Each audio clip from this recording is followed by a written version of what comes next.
Milí priatelia, pamätáte si na výrok môjho otca na adresu Mikloška z KDH? A chcel by som ešte povedať na tie úražky, ktoré sa sypali z tej špinavej papuly, ktorá sa tak vehementne oháňa Kristom a krížom a je plná nenávisti.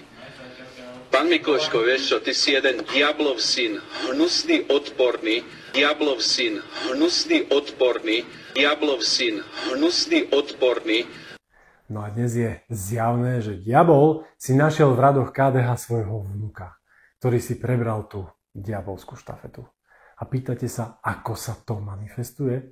No tento diablov vnuk, predseda Majerský, samozrejme s ďalšími judášmi, sa v prvom rade spreneveril pôvodnému hodnotovému ukotveniu KDH, keď sa pridal k protislovenským, respektíve protinárodným živlom a dúhovým súdruhom z PSK a Sasky. A začal s nimi presviečať nielen Slovákov a slovenských občanov, ale hlavne voličov KDH, že dúhová a genderová ideológia sú kresťanské hodnoty. Že vlastizrada je vlastenectvo. A kvôli čomu to robí, pýtate sa? No určite nie kvôli kresťanským hodnotám. Cez podporu Korčoka ako kandidáta na prezidenta, ktorú trápne podmienil nevyvesovaním duhovej vlajky na prezidentskom paláci, Majerský ukázal, že ignoruje fakt, že Korčok je za stratu práva veta v Európskej únii a že mu ale vôbec nezáleží na tom, že či na tom prezidentskom paláci v Bratislave ešte niekedy bude viať naša slovenská vlajka a nielen nejaká modrá s hviezdičkami. Cez tú podporu toho vlastizradcu Korčoka, progresívneho liberála, ktorý napokyn USA presadzoval a vždy bude presadzovať migráciu, aj tú nelegálnu ako nevyhnutnosť, ukázal, že mu vôbec nevadí, že to je jednoznačne krok proti národným záujmom, ako aj národnostným princípom, na ktorom údajne stojí tá už spomínaná Európska únia. Cez túto podporu propagandistu zvrátenej LGBTI ideológie, ktorá prišla ako inak z USA, sa ukazuje, že Majerskému nevadí ani to, že tá je jednoznačne priamo nasmerovaná proti reprodukcii národov, a teda aj na Slovákov, a tiež je v priamom rozpore s kresťanskými hodnotami. Ako to bolo? Boh stvoril na svoj obraz koho? Muža a ženu. Bodka. Tento diablov vnuk podporuje vojnového štváča, ktorý sa neohradil proti porušeniu medzinárodného práva pri tom vraj humanitárnom bombardovaní Juhoslávie.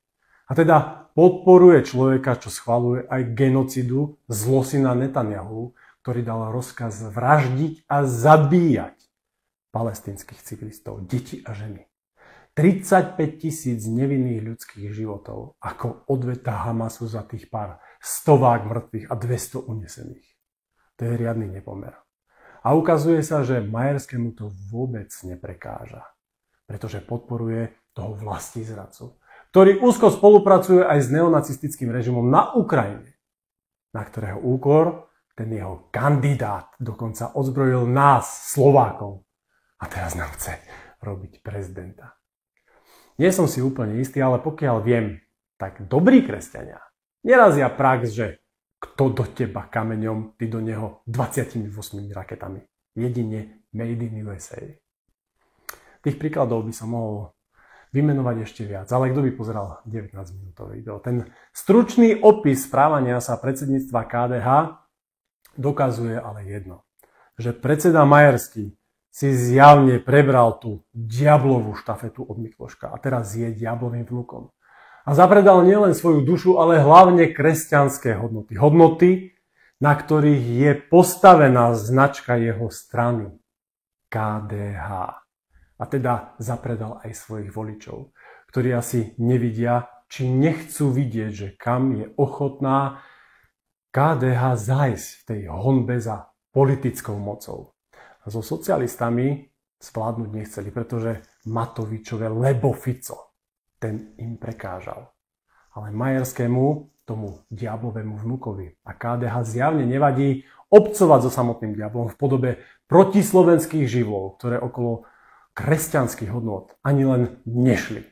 Ako je PS, SAS a teraz hlavne ten politický chameleon, ktorého podporujú Korčok.